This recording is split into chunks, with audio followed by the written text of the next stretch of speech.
Hello friends, welcome back to my channel undoubt business, जहां आपके हर doubts clear किए जाते हैं। दोस्तों, आज के इस वीडियो में हम लोग बात करेंगे अबाउट इम्पोर्टेंस ऑफ कंट्रोलिंग, जो कि है क्लास 12th का एक टॉपिक। जो कंट्रोलिंग का चैप्टर चल रहा है क्लास 12th वालों का, उसका एक टॉपिक है इम्पोर्टेंस ऑफ कंट्रोलिंग।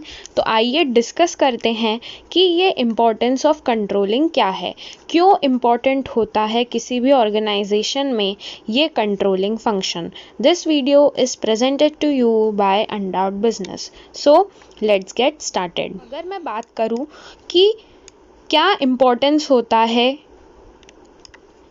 कंट्रोलिंग का किसी भी ऑर्गेनाइजेशन में, तो यहाँ पर ये जितने भी पॉइंट्स हैं इससे हम हाईलाइट कर सकते हैं द इम्पोर्टेंस ऑफ कंट्रोलिंग। तो यहाँ पर पहला पॉइंट आ जाता है helps in achieving organizational goals. अब कैसे, देखो यहाँ पर मैंने एक स्लाइड ब्लैंक छोड़ी है, यहाँ पर मैं आपको एक्सप्लेन करती हूँ कि किस तरह से और जो कंट्रोलिंग फंक्शन है वो हेल्प करता है in achieving the organizational goals. देखो जब भी हम कंट्रोलिंग फंक्शन परफॉर्म करते हैं, ठीक है ना, जब भी हम कंट्रोलिंग फंक्शन परफॉर्म करते हैं तो हमारा जो परफॉर्मेंस होता है वो होता है एक प्लान्ड परफॉर्मेंस, ठीक है ना। एक होता है हमारे पास प्लान्ड परफॉर्मेंस। प्लान्ड परफॉर्मेंस है एक हमारे पास। अब कंट्रोलिंग फंक्शन में बेसिकली हम करते क्या हैं? कंट्रोलिंग फंक्शन में हम ये चेक करते हैं कि ये जो प्लान्ड परफॉर्मेंस है इसके अकॉर्डिंग, ये जो प्लान्ड परफॉर्मेंस है इसके अकॉर्डिंग हमारा एक्चुअल परफॉर्मेंस हुआ है या नहीं हुआ है, ठीक है। इसके अकॉर्डिंग हमारा जो एक्चुअल परफॉर्मेंस है वो हुआ है या नहीं हुआ है। हम किसके थ्रू चेक करते हैं? हम किसके थ्रू चेक करते हैं? ये जो कंट्रोलिंग फंक्शन है इसके थ्रू हम चेक करते हैं कि हमारा जो परफॉर्मेंस है, ठीक है, हमारा जो परफॉर्मेंस है कंट्रोलिंग फंक्शन से, हमारा जो परफॉर्मेंस है वो कितना प्लान्ड परफॉर्मेंस के अकॉर्डिंग हुआ है, ठीक है। तो हम इस कंट्रोलिंग फंक्शन की वजह से ही चेक कर सकते हैं कि हमारा जो एक्चुअल परफॉर्मेंस है वो इस प्लान्ड परफॉर्मेंस से कितना ज़्यादा डेविएटेड है, मतलब कितना ज़्यादा अलग है। सपोज करो कि हमारा प्लान्ड परफॉर्मेंस था 1000 यूनिट्स का, ठीक है, और एक्चुअल में कितना हुआ 800 यूनिट्स। तो ये हमें कैसे पता चला कि 800 यूनिट्स का हुआ है, या हमें कितना डेविएशन है, यहाँ पर कितना डेविएशन है 200 यूनिट्स का, है ना। तो ये कैसे पता चला कि 200 यूनिट्स का डेविएशन है हमारे परफॉर्मेंस में? इस कंट्रोलिंग फंक्शन की वजह से, इस कंट्रोलिंग फंक्शन की वजह से ही हमें पता चला है कि क्या है, हमारा प्लान्ड परफॉर्मेंस और एक्चुअल परफॉर्मेंस में डेविएशन है। और इसीलिए किसी भी ऑर्गेनाइजेशन में जो कंट्रोलिंग फंक्शन होता है वो इतना इम्पॉर्टेंट होता है, क्योंकि हमें पता चलता है कि एक्चुअल परफॉर्मेंस में हमें कितना और इम्प्रूवमेंट करना है as per our planned performance. I hope आपको क्लियर हुआ हो ये वाला point, helps in achieving organizational goals. तो यहाँ पर क्या है, हमारा जो पर्टिकुलर गोल है, हमारा जो प्लान्ड गोल है ना, ये जो हमारा प्लान्ड गोल है, इसे अचीव करने में कहीं ना कहीं कंट्रोलिंग फंक्शन क्या करता है, हेल्प करता है। हमें डेविएशन पता करते, हम इससे डेविएशन पता करते हैं और देखते हैं कि किस तरह से हम हमारे गोल तक पहुंच सकते हैं। तो it helps in achieving the organizational goals. I hope आपको क्लियर हुआ हो। अब बात करते हैं नेक्स्ट पॉइंट की। एक मिनट, इसको रब कर दे। और आप लोग की पढ़ाई बढ़िया चल रही है? कोई दिक्कत तो नहीं आ रही? देखो, तो अब हम बात करते हैं नेक्स्ट पॉइंट की, judging the accuracy of standards. अब देखो, हम क्या करते हैं जब हम प्लानिंग करते हैं, है ना, जब हम प्लानिंग करते हैं ठीक है ना। एक सेकेंड थोड़ा और नीचे ले लूँ। जब हम प्लानिंग करते हैं, ठीक है ना, तो प्लानिंग के टाइम पे हम कुछ स्टैंडर्ड सेट कर देते हैं। प्लानिंग के टाइम हम कुछ स्टैंडर्ड सेट करते हैं, ठीक है, कि हमारा जो परफॉर्मेंस है ये पर्टिकुलर स्टैंडर्ड तक होना चाहिए, ये पर्टिकुलर स्टैंडर्ड, ठीक है। ये स्टैंडर्ड हमने सेट किया है कि हमारा जो परफॉर्मेंस है वो 10,000 यूनिट्स का होना चाहिए। कितने यूनिट्स का? 10,000 यूनिट्स का होना चाहिए। इससे कम होगा तो सही है क्या? अगर इससे कम हुआ तो सही है क्या? इससे कम हुआ तो सही नहीं होगा। अच्छा, और अगर इससे ज़्यादा हुआ, 10,000 से ज़्यादा हुआ तो ठीक है, सही बात है। फॉर एग्ज़ाम्पल, आप एक ड्रेस खरीदने गए थे, ठीक है, आप एक ड्रेस खरीदने गए थे, आपने सोचा कि मैं तो इस पर्टिकुलर ब्रांड का ही ड्रेस खरीदूंगी, ठीक है, या जो भी बॉयज़ हैं उन्होंने सोचा कि मैं तो इसी पर्टिकुलर ब्रांड का ड्रेस खरीदूंगा, है ना। तो आपकी प्लानिंग क्या थी कि आपको इस ब्रांड का ड्रेस खरीदना है। अब आप क्या सोचोगे कि भैया ये ब्रांड मिल जाए तो ठीक है ना, ये ब्रांड मिल जाए तो ठीक है, इससे कम का ब्रांड मिले तो हम थोड़े दुखी हो जाएंगे कि यार हमें क्या हुआ, एक सेकेंड, यार हमें क्या हुआ, हमें जो हमारा ड्रेस था वो नहीं मिल पाया। रीलोड हो गया, है ना। देखो, आपने पर्टिकुलर एक ड्रेस का सोचा था कि आपको ये ड्रेस खरीदना है, ठीक है ना, ड्रेस।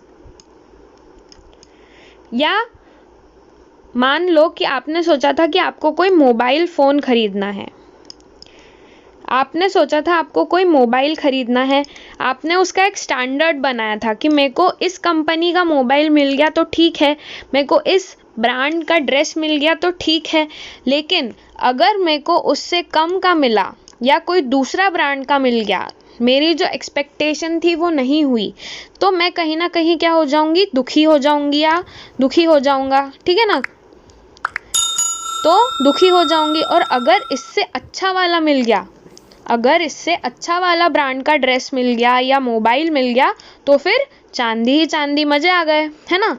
तो इस तरह से क्या होता है, जब हम कंट्रोलिंग करते हैं तो हम लोग जब प्लानिंग करते हैं तो क्या एक हम लोग स्टैंडर्ड सेट कर देते हैं, इससे ज़्यादा का हुआ तो अच्छी बात है, और अगर इससे कम का परफॉर्मेंस होता है तो कहीं ना कहीं हमें सुधार की ज़रूरत है। सो आई होप आपको ड्रेस और मोबाइल के एग्जाम्पल से ये क्लियर हुआ होगा कि कंट्रोलिंग फंक्शन, अब ये हमें पता कैसे चलेगा, देखो हमें पता कैसे चलेगा कि हमारा परफॉर्मेंस ज़्यादा हुआ है या कम हुआ है। देखो, ये जो कंट्रोलिंग फंक्शन है इसी की वजह से हमें पता चलेगा, कंट्रोलिंग फंक्शन की वजह से, कि हमारा जो स्टैंडर्ड था, ठीक है, हमारा जो स्टैंडर्ड हमने सेट किया था कि मेरे को इसी ब्रांड का ड्रेस चाहिए, मेरे को इसी ब्रांड का, इसी कंपनी का मोबाइल चाहिए, है ना। तो ये कंट्रोलिंग फंक्शन की वजह से ही हम पता कर पाते हैं, किसी भी ऑर्गेनाइजेशन की बात कर रही हूँ मैं अब, कि हम पता कर पाते हैं कि हमारे जो स्टैंडर्ड्स थे वो कितने एक्यूरेट थे, कितने सही थे। तो controlling function helps in judging the accuracy of standards. I hope आपको क्लियर हुआ हो। पता है, making efficient use of resources, ये मैंने आपको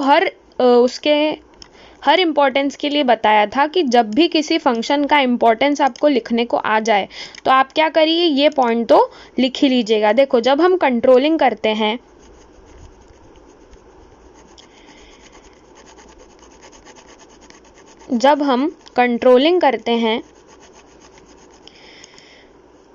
तो एज पर जो हमारा प्लान परफॉर्मेंस होता है उसके अकॉर्डिंग ही सारा काम होता है, as per our plan performance.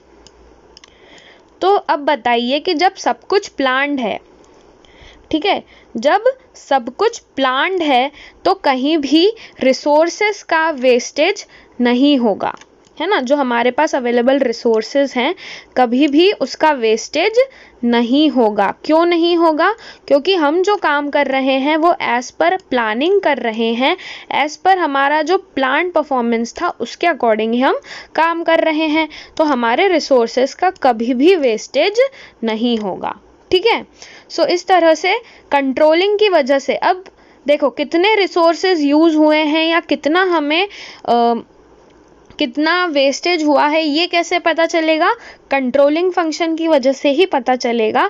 तो इसीलिए कंट्रोलिंग फंक्शन की वजह से हम ये इंश्योर करते हैं कि हमारा जो रिसोर्सेज हैं वो कैसे यूज हो, एफिशिएंटली यूज हो। ठीक है, तो फॉर एग्जाम्पल जैसे कोई मोबाइल खरीदना है, तो मोबाइल में आपने सोचा कि मैं 20,000 का मोबाइल खरीदूंगा या खरीदूंगी। ठीक है, इतने रिसोर्सेज हैं मेरे पास। आपके लिए रिसोर्स क्या होगा? आपका बजट, है ना, आपका प्लान इतना था। अब मान लो कि ये प्लान में आपका 15,000 का फ़ोन आ गया। कितने का आया फ़ोन? 15,000 का फ़ोन आया। तो रिसोर्सेज कैसे यूज़ हुए? ऑप्टिमली यूज़ हुए हैं, एफिशिएंटली यूज़ हुए हैं, क्योंकि एज पर प्लान से कम हुए हैं। जितने रिसोर्सेज आपके पास अवेलेबल थे उसमें काम हो गया।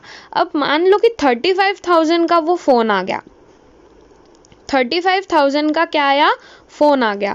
तो या तो आप कहीं से फंड इकट्ठा करोगे, है ना, और या तो आप फिर ड्रॉप कर दोगे आइडिया कि मैं वो फ़ोन नहीं लूँगी। तो इस तरह से कंट्रोलिंग की वजह से ही, किसी भी ऑर्गेनाइजेशन में कंट्रोलिंग की वजह से ही हम इंश्योर करते हैं कि हमारे जो रिसोर्सेज हैं वो कैसे यूज़ हो, एफिशिएंटली यूज़ हो। ठीक है, आई होप आपको क्लियर हुआ हो सकता है वीडियो थोड़ा 2-1 मिनट ऊपर हो जाए, 15 मिनट का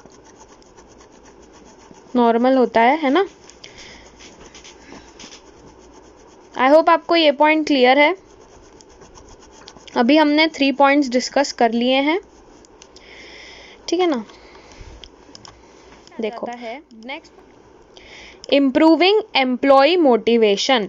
अब जो हमने कंट्रोलिंग किया है या हमारा जो प्लान्ड परफॉर्मेंस है, हम क्या करेंगे? हम एम्प्लॉयज़ तक कम्युनिकेट करेंगे।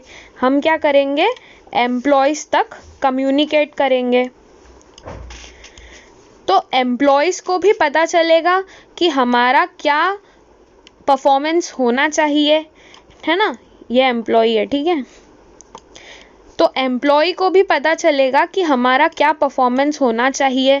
तो एक तरह से एम्प्लॉय मोटिवेटेडली उस गोल को अचीव करने के लिए काम करेंगे, है ना। तो इस तरह से एम्प्लॉय का जो मोटिवेशन है ये कंट्रोलिंग फंक्शन के कारण इम्प्रूव होगा, क्योंकि उन्हें पता पड़ेगा कि उन्हें कैसे काम करना है और कितना परफॉर्मेंस उन्हें देना है। ठीक है, तो ये हमारा पॉइंट डिस्कस हो गया।